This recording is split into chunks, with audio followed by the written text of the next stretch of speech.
down. Welcome back on a Tuesday broadcast, episode number 2 of Local 865 Chat, talking about things going on here in East Tennessee, loving on the people that are local to us and reaching out farther past the local and trying to find you where you live with the questions you might have and a little bit of information and a little bit of entertainment that can kind of meld together. And before you know it, you've learned something and didn't even know you were trying to. I'm Toby Downey. I'm pastor at Holston Baptist Church in Strawberry Plains. And this is... I'm Dr. Bruce. I'm a doctor of acupuncture and Chinese medicine located in Dandridge, Tennessee. I'm going to push this over towards you just a little bit. Go right ahead. I think it'll look a little bit better if we just kind of center it out there. We're learning curving it here. We've got brand new microphones, so we hope that we sound better. We've moved to a different location in the house, so I hope there's not as much of an echo. And we just look forward to welcome you into the house and to our friendship and our relationship. It started out doctor-patient, but now we're more like brothers. I said it last broadcast. This is one of the 6 guys that's got to carry me to my hole in the ground. And we just want you to be included in this little circle. It's not tribalism, it's inclusive. And so we just want to include you. And I hope to God that you benefit by it. Don't have a guest this week. We're going to try to do that next time around. Have somebody special in to talk to you, break up this. And what I was saying a while ago, I hope we sound better. I know we can't look better, but sound, I hope we have improved upon. I want to start today. This is going to be more of an interview, more of a one-sided conversation. I've got questions and some points to bring up because in the ministry, you think that I deal with just spiritual things, spiritual issues in people's lives. But in reality, those spiritual issues and problems are manifestations of something that might be linked to a physical issue. And it affects vice versa, goes on both sides of the fence. Something that you're battling spiritually can affect you emotionally and physically. But something in there physically can really put a hurt into you spiritually too, especially if you're not getting enough sleep.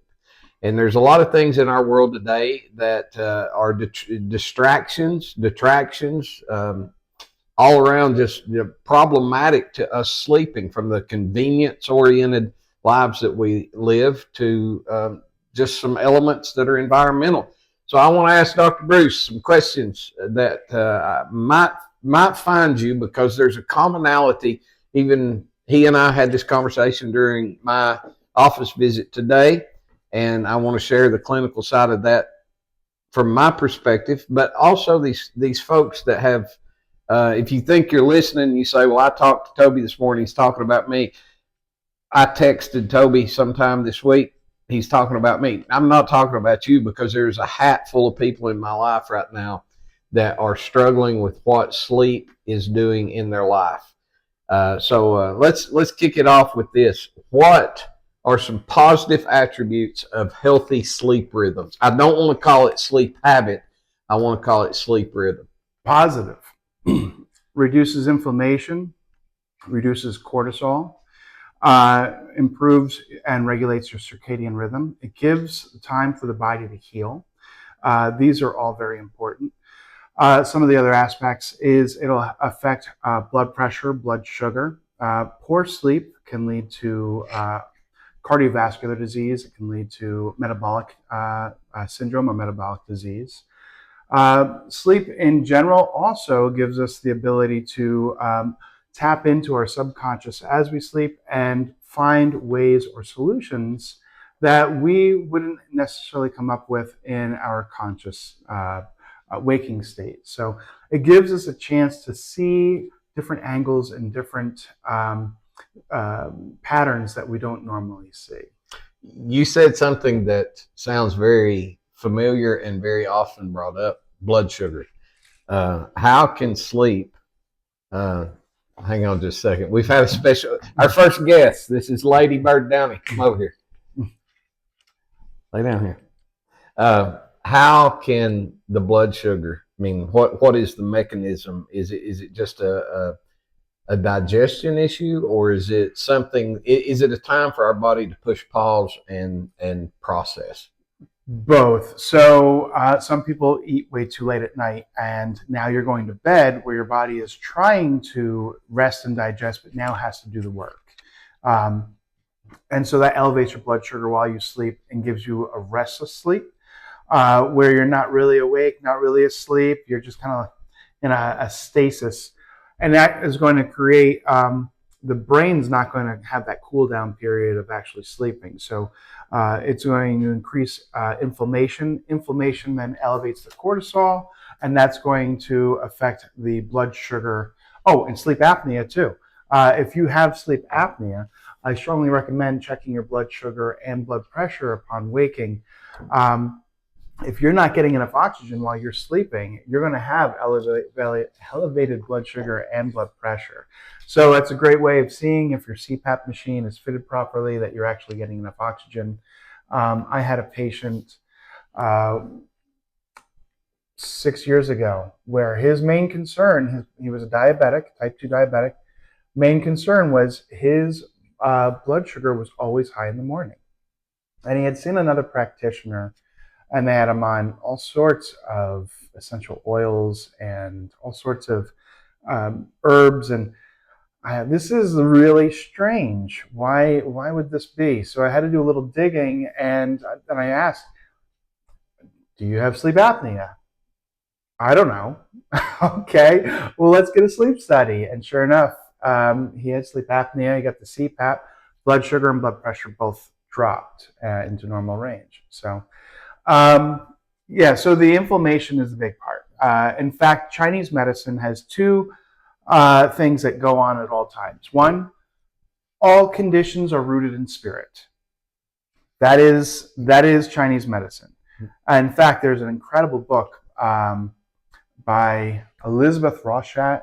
It's rooted in spirit, and it goes through Chinese medicine and the spiritual aspects of that.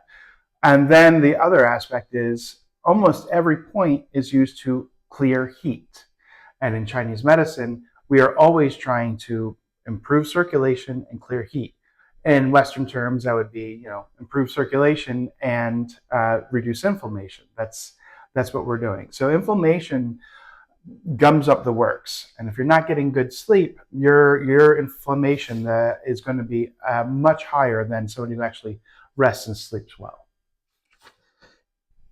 Let's go back to the subconscious aspect. The subconscious, yes. I like to go to bed. I find that I sleep best when I spend not an extreme amount of time, but when I spend enough time in meditation and prayer to where I'm not going to hit the bed with a dirty chalkboard. Yeah. I think that you need to spiritually clean the chalkboard, get all of today's doodlings off of the plate, and then try to go to sleep. And I'm going to come back to this, that word try, because there's sometimes in my life, through stress and other people's burdens, I go to bed and I try in earnest to sleep.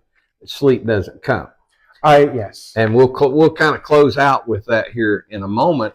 But that subconscious cleansing, if I can go and not have the gears in my mind bound up with a particular problem or a series of problems, it seems like my subconscious will kind of go into neutral. Yep. And I get a spiritual rest as well. Yes. And it's not, I don't wake up in a fight or flight mode. If I go ahead before I go to sleep and I pray through something and I think on it and I'm waiting on a solution, my problem might not be solved, but I've at least addressed it before I try to sleep. That helps tremendous for me. That would be also the practice of Neville Goddard. Are you familiar with Neville Goddard? Not familiar with Neville Goddard. One of his famous sayings was, most men are like boats without rudders. They kind of like move listless around. Yeah, they move through life, but there's no direction. But he had a whole thing on the power of intention, the power of prayer. And one of the things is right before bed, as soon as that head hits the pillow, that is the most optimal time to offer and know that it's been offered. And this is a problem. So in Chinese medicine, the stomach meridian starts at the eyes, comes down to the jaw, goes up into the brain, and then comes back down into the head. So stomach 8 and then back down. And the spleen is part of the mind, the yi. It holds the memory of the mind. But there's a tendency for people so the emotion of that element of the earth of stomach and spleen is pensiveness, worry. Mm-hmm. And another way of saying this is the mental mastication. They're always the chewing it up. You're trying to digest it. But you're not. You're just breaking it down, and you're not allowing yourself to assimilate. Sometimes there's a certain level of acceptance of like, I don't have the power over this. I have to give it up. Submission. Yeah. And then from there, know that it's in other hands, in God's hands. This is going to turn out the way it needs to, and then breathe and let it go. It's very, very difficult because people who are always the ones. There was a guy who said to me, "How do you get something done? You hand it off to the busiest man in the room." Mm. So there are people who are the caretakers, usually of others. They have other affairs. They're caretakers of, did you get your homework done? Did you brush your teeth? Did you do this? So now you're in this mode of getting the world to move. And then from there, you lay down and like, now I can rest. But now you're already on the next day or the next problem. You have to learn to, all right, this will come when it comes, and we're going to just give it up. Right. That's a difficult, and it's a spiritual practice. It's part of it. Well, if you don't mind the company, Julie was called out in work, and she was not able to dog sit for us today. So you might see a couple or three black noses pop into frame from time to time. That's not a ploy to garner more views. It's just the fact, hey. When you're a dog dad, sometimes you got to put up with the ambiance of the room. One of the best-selling calendars are firemen with puppies. So. Yeah. Oh yeah. We're not doing a calendar on this channel. All right. Eyesight and sleep. Mm-hmm. So there seems to be people are struggling more with their eyesight right now. I thought it was the pollen last month. I don't think so. Here, let's try look at these puppies. Let's try a psychological trick here. All done, Grady, Graham. All done. All done. All done.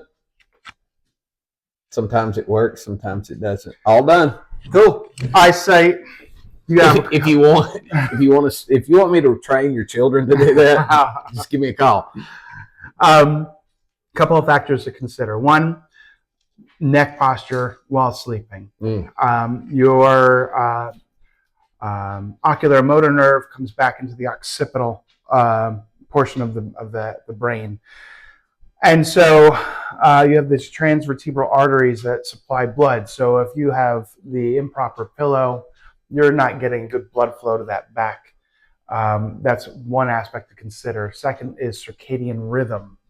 And again, the inflammation on the nervous system from not getting good enough sleep. So 6 hours or less is impairment. In fact, they've done studies with drivers who had gotten like 4 hours of sleep, and they drive as well as somebody who's inebriated. So your reaction time, your focus, your clarity, it's gone. And now think about that, and then think about having to go to work and dealing with people, and it's not a good sight. So. Yeah. We, I can tell a difference in my day by what kind of night I had. So circadian rhythm, your eyes are an offshoot of the brain itself. You have the ocular motor nerve, and I'm going to forget the hang on. One. All right. Hey. Go in the office. So you have these two nerves that come off from the eyes, and these they are the offshoot from the brain. So if you had the brain itself, you have these tendrils, which are nerves, and the eyes tell the body when it's sunlight and when it's dark. And the circadian rhythm is very important for all sorts of health, from weight management, hormonal balance, testosterone, digestion. Your circadian rhythm is us matching up with the rhythm of the earth and the daylight cycle. In fact, blind people suffer from a cycle 24, I think it's called, because they don't get that input. It throws off their whole metabolic system. It throws off their digestion. They have a higher tendency for blood sugar disorders, cardiovascular disease.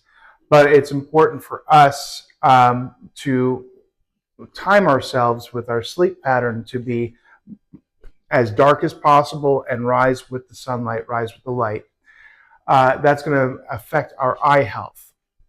One of the other aspects to that too is, again, we're affecting the nervous system.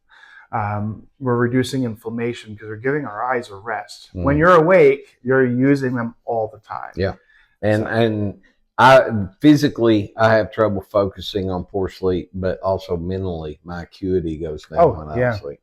Now let's talk. We've kind of bridged the gap because I was going to ask you a series of questions for the positive sleep rhythms that we can have. But you I'm all over. Pre-going live, you mentioned hypersomnia. Hypersomnia. It's a condition where you sleep too much. So you have insomnia where you can't sleep, and then hypersomnia. You're looking at 12 to 14 to plus hours, which can be devastating. In fact, I don't know if you ever had heard of the studies. There was a sleeping disease that swept through. Was it Spain, where like everybody like fell asleep for like almost like a month? I've got a snippet of info on that, but I do remember that. Yeah. So hypersomnia, it affects everything, your joint health, your circulation for sure, because we are not made to stay at rest for a long period of time. But it also affects our mental acuity, our reaction time. We need a third. We need a third of sleep. We need a third of actual physical activity. And then a third of that time would be eating meals, doing something which is more like play for us. We are playful creatures by nature, but a lot of times we don't. And that can lead to that irascible, I can't sleep. Let's get into the psychology of that a little bit. When you're in a job that you don't like and you feel that you are now captured, you work 9 to 5, and you come home and you stay up to 1 in the morning because that is the time everybody else goes to bed, you feel like you have some type of control over your life again. Guilty. It's crazy, right? Guilty. Right, where you get stuck, where like now I have me time. Yeah. Which is it's we need to learn how to do that during a better period of time, and that really comes down to carving out time throughout the day. And this is something where I teach when I did my lifestyles. I haven't done them in a while. Practicing gratitude. Take 15 minutes. Sit with a cup of coffee. Sit with a cup of tea. Go for a walk, and just be grateful. That is going to really reduce inflammation. You're going to connect with yourself on a more positive note, and you're not going to feel that resentment before going to bed. And that's a big one for people. You got too close to home there. I have, if I'm dealing with a particular sorrow of somebody, sorrow is my big word. That I think it's in purple neon across the front of my brain. But if I'm dealing with someone's sorrow,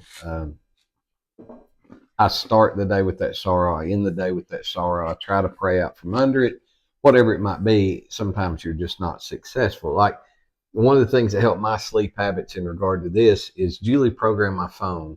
And of course, anybody that knows me in real life knows that my mother, she's very prone to strokes. She's had a series of strokes. She's in mental care facility now under dementia. And it's just a matter of time before you get that 3 o'clock in the morning phone call. Well, as a pastor, I wait for 100 other people's middle of the night phone calls. And I was not allowing myself to switch off the anticipation of that phone call. And what my wife did is, she is a little more technologically savvy than me. She took my phone, went through my contacts, and from 11:30 at night till 6 o'clock in the morning, there's only 3 phone numbers that can get through to me. Now there's people in the church that know how to contact me in other ways, and that's fine, but it's not that constant hyper vigilant looking at the phone, closing your eyes, and then going, did I miss a call? And I lived for 20 years in the ministry like that. After the heart attack, I was still living like that. And Julie said, let me have your phone. And first thing is, I've moved the phone away from me while sleeping. This is a good thing to bring up. Big deal. That frequency, that charging, that radiation, that's getting inside of here while we try to sleep. So the phone physically, I can't just roll over, pick it up, and look at it.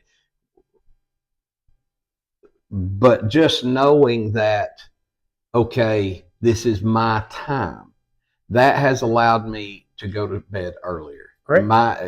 Before the heart attack, if I was getting 3.5 hours sleep a night, that was phenomenal. After the heart attack, I realized real quick, hey, my body's trying to tell me something. So I've coupled a few measures together and turned them into my sleep rhythm, and it's helped tremendously. Frequency, I wear hearing aids. So during the day when I got them in, I hear you. At nighttime when I take them out, it's gotten better since I've worn them for a year now, but when I take them out, the tinnitus comes back a little bit. Before I got hearing aids, my tinnitus, I could not have silence to sleep. I had to have not just a fan running in the background or something, and I always fixated with something to listen to, and that distracted me from that piece of the initial sleep. Yeah. So now, I've hooked a few things together, and I'm noticing a monumental difference. And just the ability to go to sleep and stay asleep. Grady, come over here. Everybody's starting this podcast today, so. So one of the things to bring up, though, is that Grady. Blue light from the phones. People love to scroll before bed. Mm-hmm. And that blue light tells the brain that it's daylight, and it starts pumping out cortisol again. And that you just ruin the night's sleep, especially if you have excess cortisol running through there. Thoughts can do that too. Oh my God, did I do this? Did I forget to do that? All of those things. So we have to, and Jessica and I have talked about this, write a checklist of things that you want to do for that week. That's it. What are you going to do for this week? I have to mow the lawn. All right, pick a day. I have to do the laundry. Ready. Okay, pick a day. Let me see if they'll go in the office. I'm going to turn you loose on a tangent. All right. You talk to the folks, and I'm going to put these dogs in the office. Let's get for a tangent. Going back to the blue light, that's one of the things that I've also cut out. Talk about the measure of sleep, what the Chinese ideal night's sleep is, and what we have been prescribed as a night's sleep. Alrighty, so Japanese did a study, and they found 7 to 7.5 hours is ideal. Americans usually aim at 8 or 9 hours, but if for optimal health, if you're aiming for 7.5 to 8 hours of sleep, so that would be like 9:30 to 5:30. Ladybird. That would be great.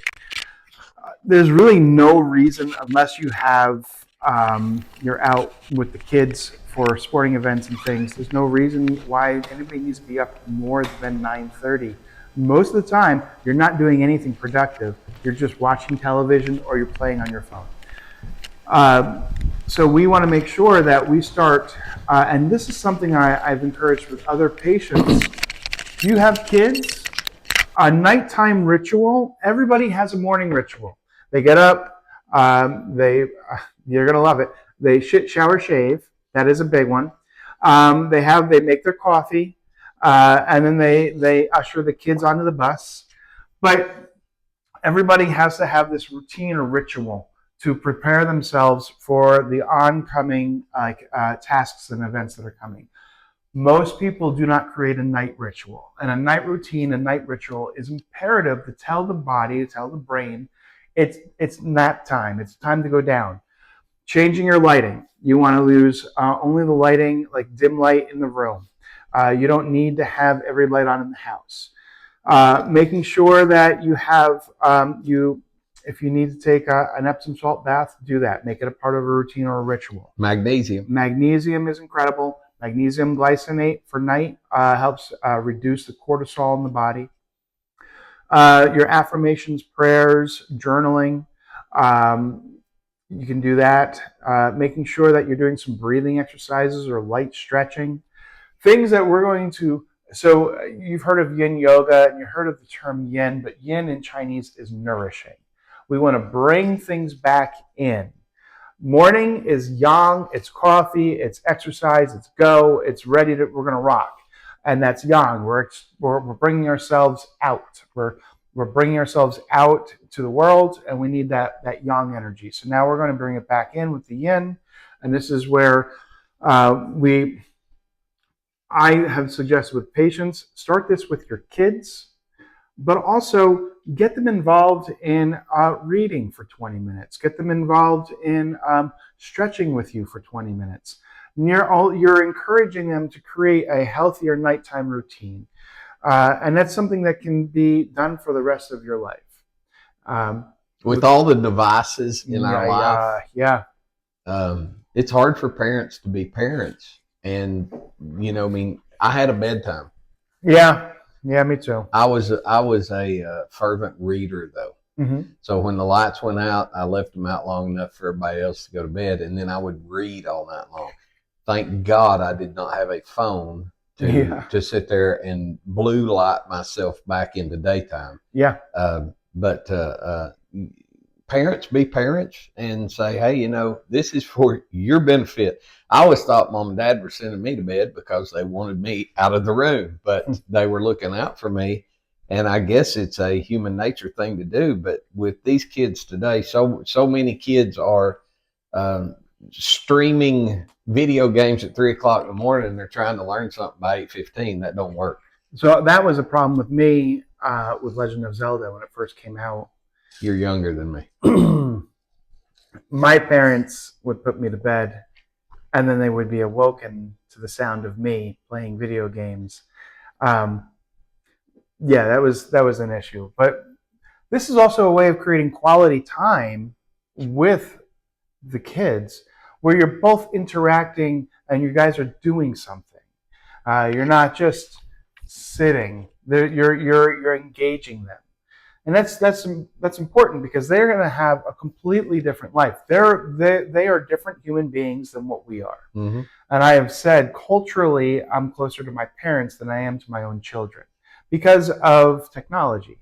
Not all technology, just the phone. Mm-hmm. And I also make the argument that culturally, I am closer to the caveman than I am to my kids because I didn't grow up with that. I grew up with sticks, stones, woods, and fishing, like that. Fresh air. Yeah, bikes. We touched grass. Yeah.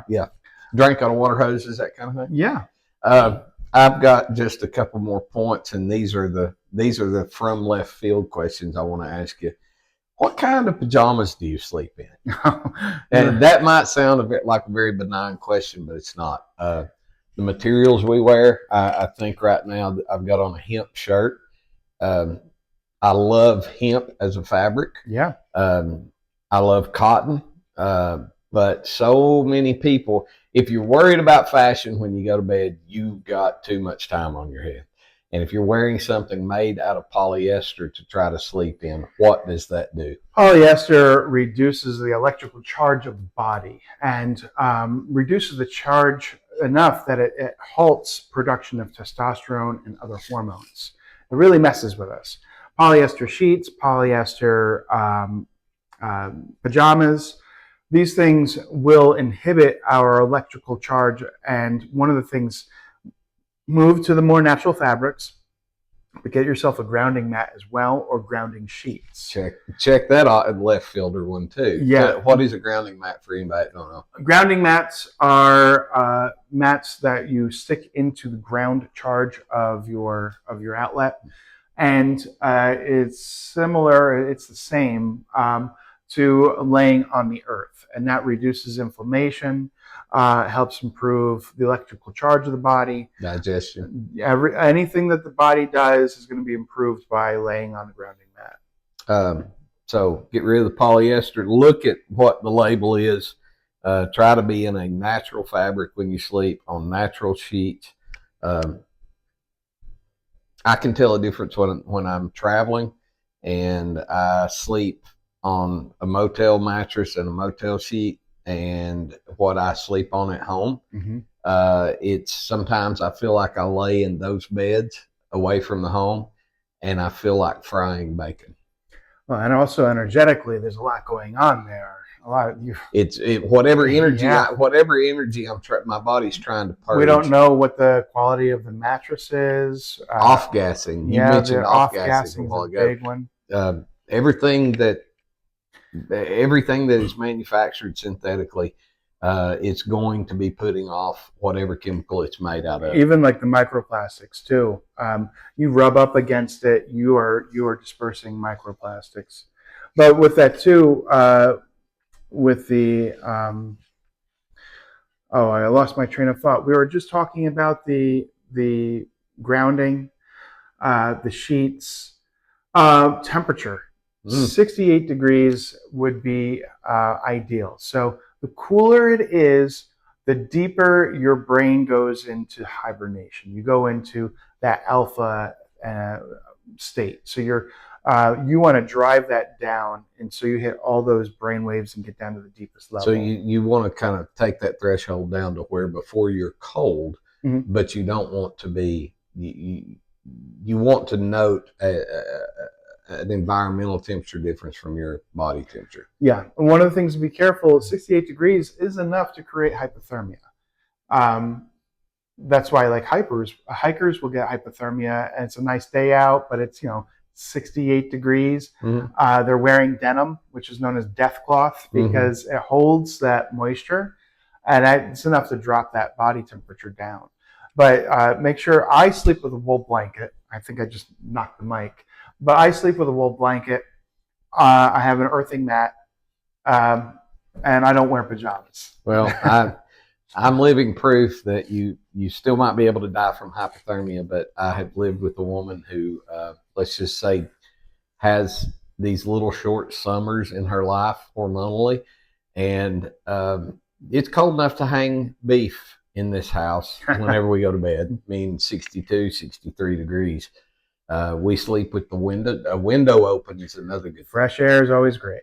Whenever during the coldest part of the winter, because we heat with firewood, we build up the ambient temperature in the house, open a window, and that cold air, that is one of the best sleep aids. You ever go camping in a tent with in a sleeping bag or without a tent, and you just wake up with all that cold on you, yes. and you're like, oh, that feels so good. Yeah, and that's I think why I sleep better in the winter. It's that hibernation period too. Yeah.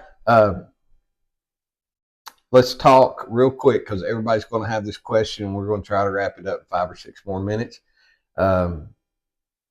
Let's say I'm having trouble sleeping. My doctor says, here's my prescription pad. Let's put you on something. I know from experience that is taking away the building blocks of life that I need. Now, having said that, I will tell you that doctors have prescribed me over the past 20 years just about every sleep aid under the sun. They've started out with Ambien, of course, and if that works for you, that works for you. Ambien to me was like going to an all-night horror show. It was not just, it was night terrors. It was nightmares. It was my past. It got me too far into the subconscious to sleep. I dreaded sleep because of what I might have to endure just subconsciously. Mm-hmm. So we moved away from Ambien, wasn't using it long. I'll be honest, NyQuil could be my best friend if I let it be my best friend. And I've had addiction problems in the past, and that's not somewhere I want to go. So that is when I have a cold, I might use NyQuil to sleep through that cold.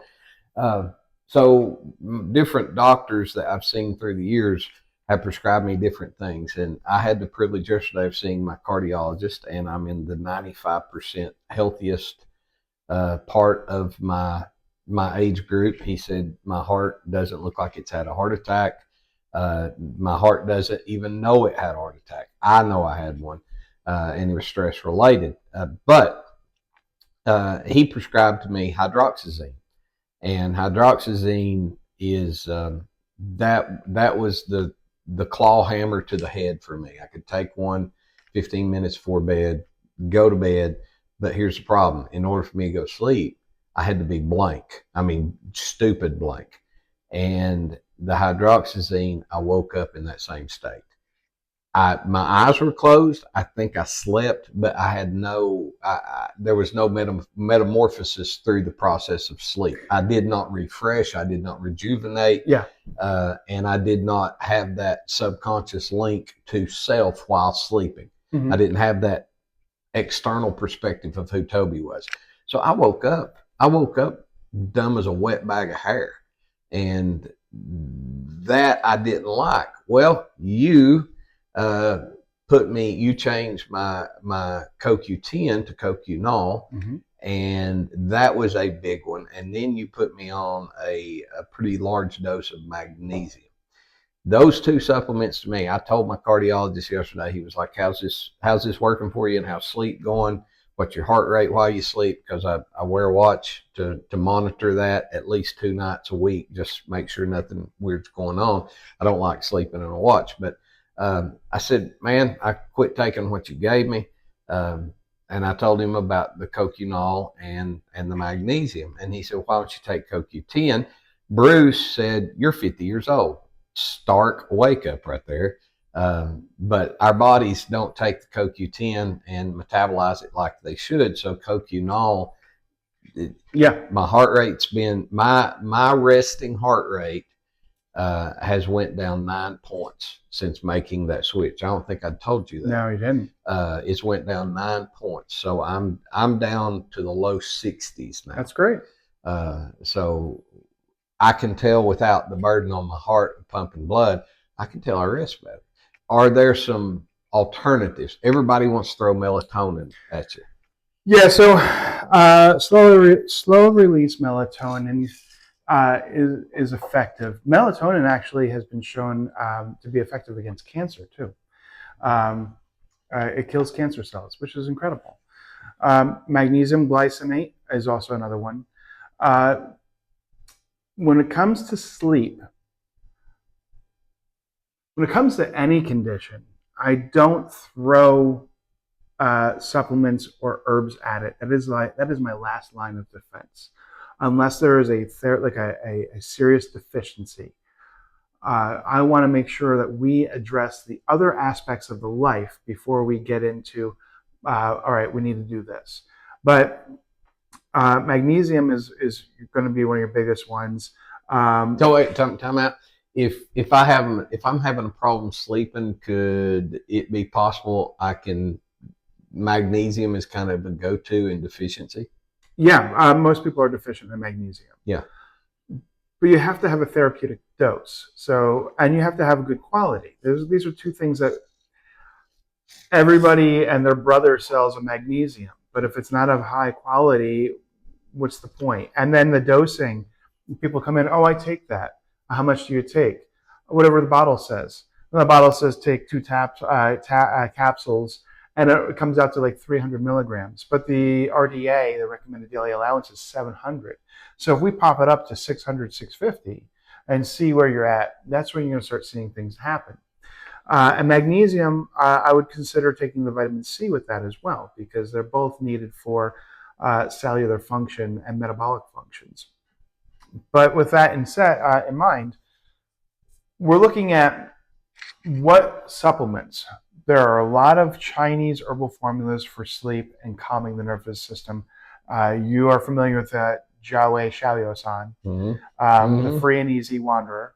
Anything that kind of that takes the edge off, anything that reduces our perception of the condition, and just like that's what it is, Free and Easy Wanderer. It's okay. It's okay. Oh, and that's it. Now I know why they use that to get people off heroin. Yeah, that one's a great one. There's calming herbs. People have heard of St. John's wort, things of that nature. But I would use that if it was in a case where the patient couldn't learn the tricks to like reestablish self-awareness, self-discipline, and autonomy over their life. Yeah. Does it make sense? Well, that's the struggle we can't close the door on to go to sleep at night. Yeah. So we could use that as a buffer, and while we're doing that, even liposomal glutathione would be something to use if your condition is you're waking up around 1 to 3 a.m. It's dehydration, or is it liver? What's going on here? Taking liposomal glutathione before bed, making sure that you've hydrated during the day so you're not getting up to pee. But that is going to help improve liver function so you're not being woken up by an irascible liver. What did I say in your office today about my sleep habit right now? Since I've been on keto for the past 3 weeks, my nightly routine is interrupted promptly at 1:30 every night. Yeah. And I think after you said that, it made perfect sense. I think that I'm going to bed dehydrated, or I'm closing my day out dehydrating, and I'm overhydrating right before bedtime. And most people do that.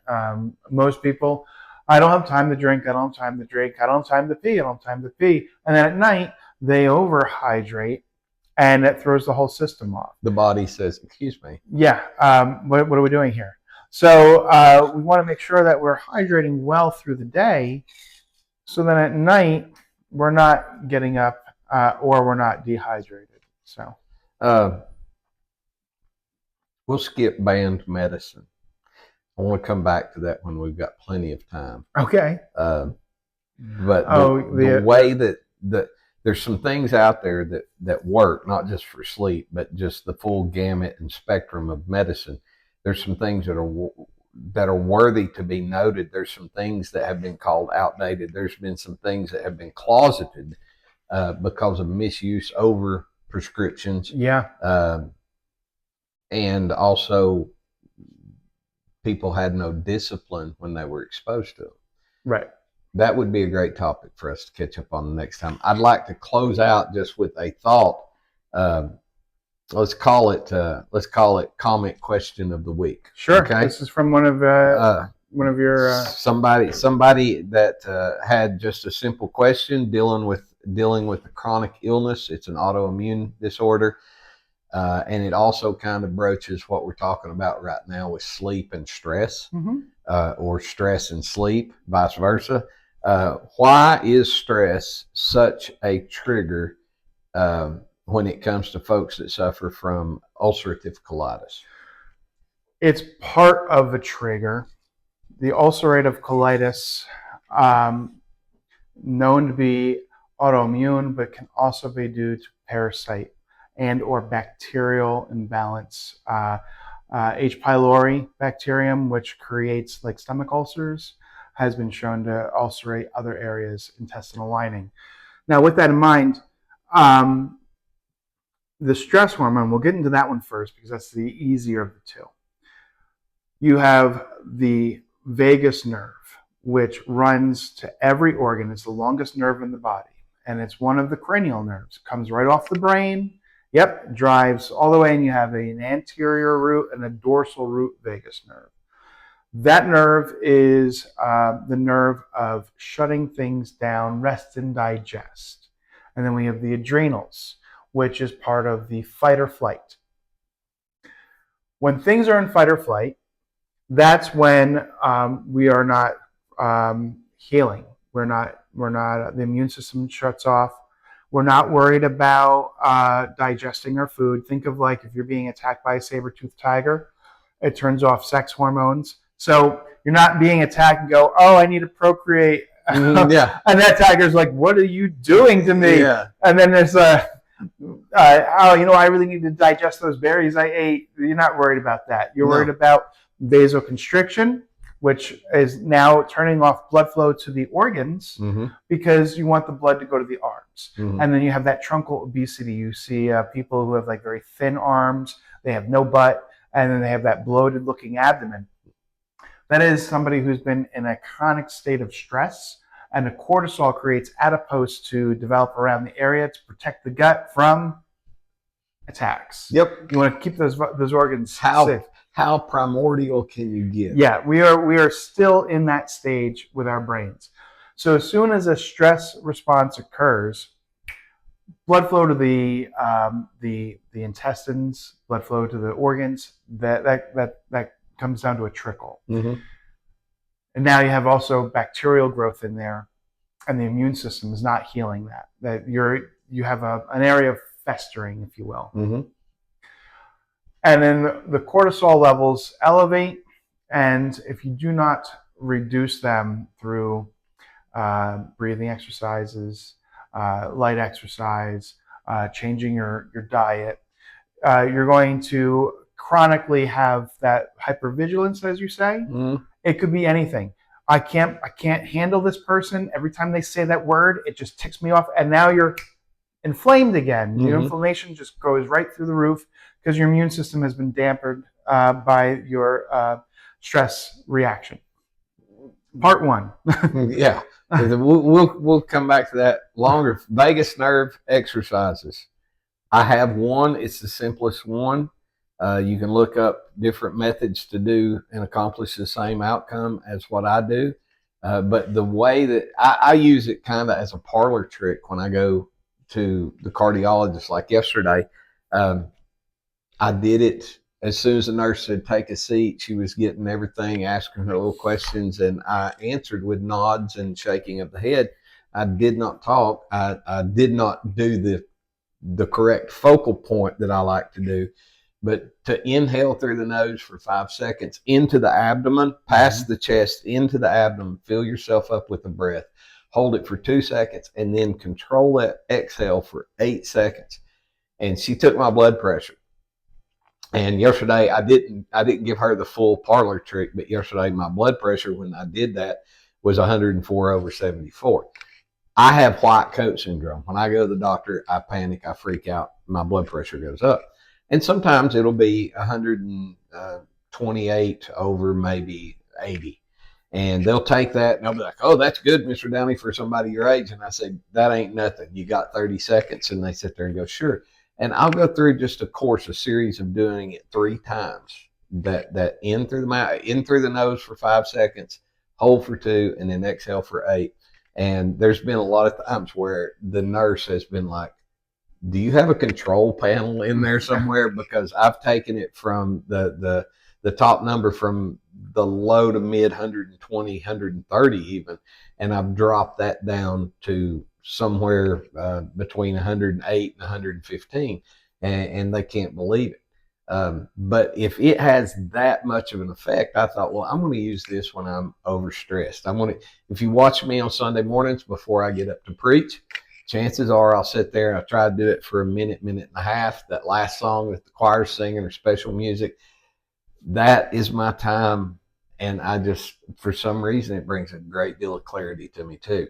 When I do it before I go to bed, sleep like a champ. Yeah, Jessica and I had her doing the 4-7-8, and I tell patients, try it for 10 minutes. You're not going to get past 2. You're going to be out. Yeah, you'll go to sleep. Hey, we hope we didn't put you to sleep today, but instead taught you a little bit about how you sleep, why you sleep, some of the things you do in the process of sleeping. Sleeping is imperative. You want to be awake, you got to find some sleep. So this conversation come out of the blue kind of, and we just wanted to share it with you and allow you to be a part of it. Got to ask you that favor first. Don't forget wherever you find this, like, share, and follow. Local 865, we're talking about things that affect us, and that us includes you.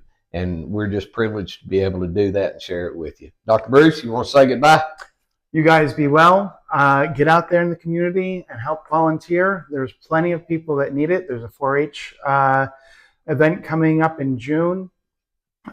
There's senior citizen homes. There's places that people need us. So let's get healthy so we can help those that are in need. And you guys have a great week. Y'all be blessed, and thank you for joining us in the home. Till next time, we're looking forward to episode number 3. Yeah.